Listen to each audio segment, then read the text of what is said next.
要钱。那家里吃的也不够钱。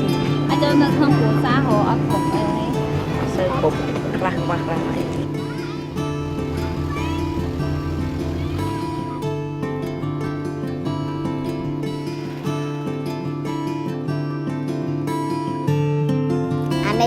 Anh đi cái lên đâm bài anh đi cái lên mua tịch anh nó liên chan đây